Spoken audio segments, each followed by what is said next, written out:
Hey YouTube, this is Denver Prepper coming to you back from Denver. Came back from Irving, Texas, back from business, yay.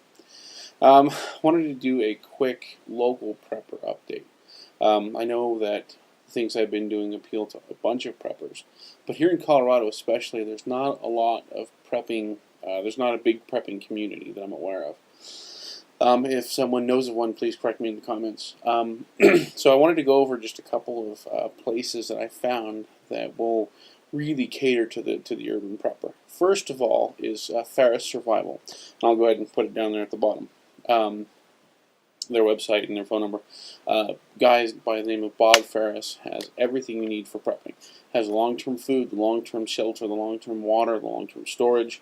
Everything you need to be the Uber prepper in your neighborhood. Excuse me. Stopped into his shop earlier in the month, and I'm glad I did. Large cases of Mountain House food for just a couple $100. I mean, these are big cases. These will feed you for quite a while. Then, just about a block and a half, maybe 2 blocks down, is the Army Surplus store that I love very much. They have everything from clothing to knives to military insignias if you want to get your old rank back. They have all kinds of hunting gear, boots, all types of gear.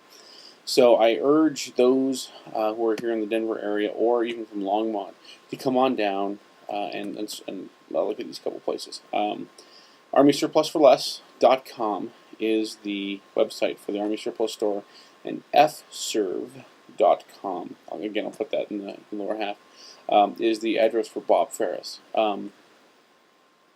So Glenn Beck came up with a list of what we can do as preppers to get more prepared. And so I just want to go over a couple of things. First of all, buy local. So when we're talking about prepping gear, I get mine at the Army Surplus store and Ferris Survival. I will sometimes buy at the Tanner Gun Show. I'm not known for doing that. I found a couple of good deals, but usually it's overpriced. Now, another thing that we want to start doing is connecting one-on-one. So, one neighbor to one neighbor, prepper to prepper, connect one-on-one. Get to know your neighbors. So I talk about preparing for your neighbors all the time. Again, don't show them everything you have, but show them enough to let them know that you're planning for them too. Get offline. I hate to tell you that because that's where my views come from, but seriously, get offline, go meet people. Email me if you want to. I'll put my email address at the bottom, but email me if you want to do a meetup. Maybe start a meeting local here in Colorado. Happy to do it. Happy to get other ideas, things like that. Know your where you are. Know where the hospitals are. Know where treatment clinics are. Know where drugstores are. Know where grocery stores are. Things like that. CNN just came out with another story about the UK economy and how that's starting to tank. We're very closely connected with that economy and Germany, Belgium, Western Europe, and they're starting to tank. And what's next? Us. That's the sad truth. It's us. So next one is have land where you have water. My wife and I are working on that one right now, to where we have a little bit of land up in the hills, not far from Denver, but it has a small stream, enough water to water us and get us some water. It says, read the scriptures. Well, that's a given. Again, if you don't have Jesus, you don't have prep. Anyone can argue with me all you want to, but you can't plan for every situation. You can't plan for every collapse. So if you don't have Jesus, you don't have prep. Get off the grid as much as you can. I'm a techie. I'm a geek. For me, saying this, that's big. But get off the grid.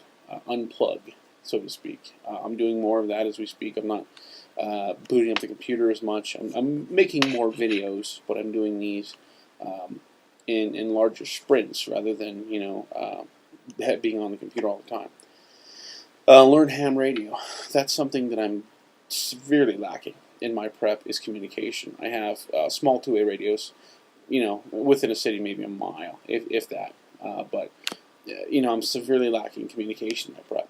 I have my iPhone and I have my two-way radios, next to smoke signals, and I don't know how to send those.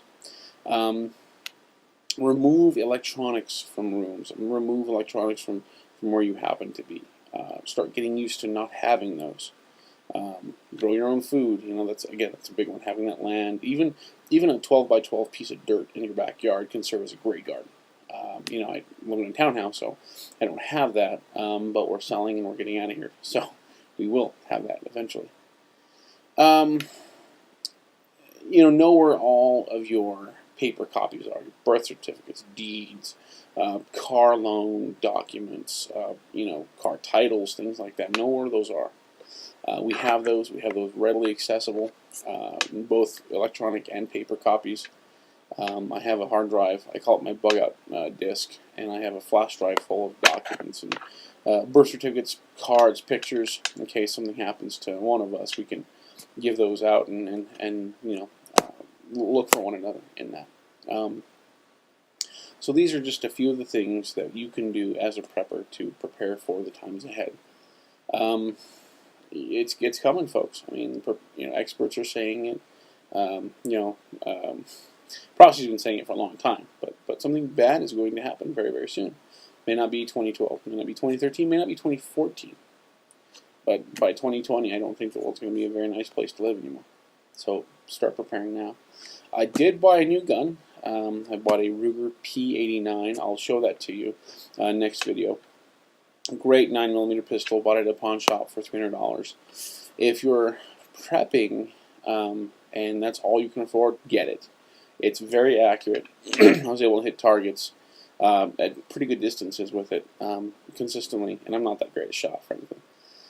But if you're looking for something that's inexpensive and you are looking for something you can use, get it. The recoil is nothing on this weapon.